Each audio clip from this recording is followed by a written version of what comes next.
Hi friends, welcome back. എല്ലാവർക്കും പുതിയൊരു വീഡിയോയിലേക്ക് സ്വാഗതം.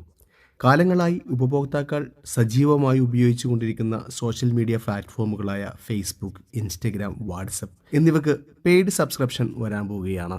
മെറ്റയുടെ ഏറ്റവും പുതിയ തീരുമാനമാണ് പുറത്തു വന്നിരിക്കുന്നത്. ഇതിനായിട്ട് പ്രത്യേകം പ്ലാനുകൾ പ്രഖ്യാപിച്ചിരിക്കുകയാണ് മെറ്റ.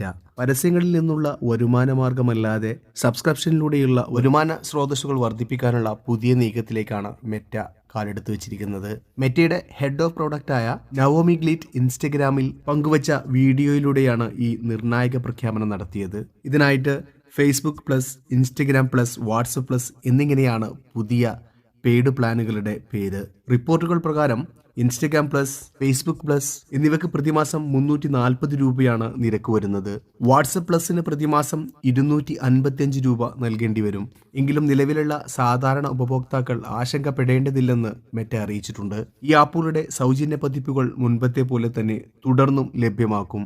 ഇതുകൊണ്ട് പ്രധാനമായിട്ടും ലക്ഷ്യമിടുന്നത് കൂടുതൽ നിയന്ത്രണങ്ങളും വിപുലമായ ഫീച്ചറുകളും ആഗ്രഹിക്കുന്ന പ്രീമിയം ഉപഭോക്താക്കളെ ലക്ഷ്യമിട്ടാണ് പുതിയ പ്ലാനുകൾ അവതരിപ്പിക്കുന്നത്. ഫേസ്ബുക്ക് പ്ലസ്, ഇൻസ്റ്റഗ്രാം പ്ലസ് എന്നിവയിൽ ലഭിക്കുന്ന പ്രധാന ഫീച്ചറുകളാണ് advanced analytics, story rewatch feature, profile customisation സൗകര്യങ്ങൾ, കൂടാതെ കൂടുതൽ ആളുകളിലേക്ക് പോസ്റ്റുകൾ എത്തിക്കുവാനുള്ള ടൂൾസുകൾ എന്നിവ.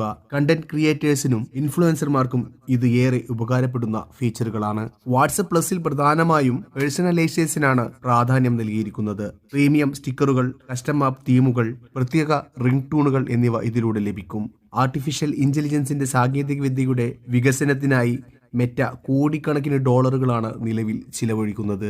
ഈ വർഷം മാത്രം AI ഡാറ്റാ സെന്ററുകൾക്കായി 125 ബില്യൺ മുതൽ 145 ബില്യൺ ഡോളർ വരെ ചിലവ് വരുമെന്നാണ് കമ്പനിയുടെ കണക്കുകൂട്ടൽ. ഈ ഭാരിച്ച ചിലവുകൾക്കിടയിൽ പരസ്യത്തിന് പുറമെ വരുമാന മാർഗങ്ങൾ കണ്ടെത്താൻ നിക്ഷേപകരിൽ നിന്ന് മെറ്റയ്ക്കുമേൽ കടുത്ത സമ്മർദ്ദമുണ്ടായിരുന്നു. പെയ്ഡ് പ്ലാൻ അവതരിപ്പിച്ചതിന് പിന്നാലെ മെറ്റയുടെ ഓഹരി മൂല്യത്തിന് 3% വർധനവ് രേഖപ്പെടുത്തിയത് നിക്ഷേപകർ ഇതിനെ അനുകൂലിക്കുന്നു എന്നതിന്റെ സൂചനയാണ്. ഭാവിയിലെ ഈ പെയ്ഡ് സേവനങ്ങളെല്ലാം മെറ്റ വൺ എന്ന ഒറ്റ ബ്രാൻഡിന് കീഴിലേക്ക് കൊണ്ടുവരാൻ കമ്പനിക്ക് പദ്ധതിയുണ്ട്. 2023 യൂറോപ്യൻ യൂണിയനിലെ കർശന സ്വകാര്യതാ നിയമങ്ങൾ പാലിക്കുന്നതിനായി മെറ്റ പരസ്യരഹിത പെയ്ഡ് പതിപ്പുകൾ പരീക്ഷിച്ചിരുന്നുവെങ്കിലും ആഗോളതലത്തിൽ ഉപഭോക്താക്കളെ നേരിട്ട് ലക്ഷ്യമിട്ടുള്ള ഏറ്റവും വലിയ പെയ്ഡ് ഓൾ ഔട്ട് ഇത് ആദ്യമായിട്ടാണ്. എന്താണ് ഇതിനെക്കുറിച്ച് നിങ്ങളുടെ അഭിപ്രായം? കമൻറ്റ് ചെയ്യാൻ മറക്കരുത്.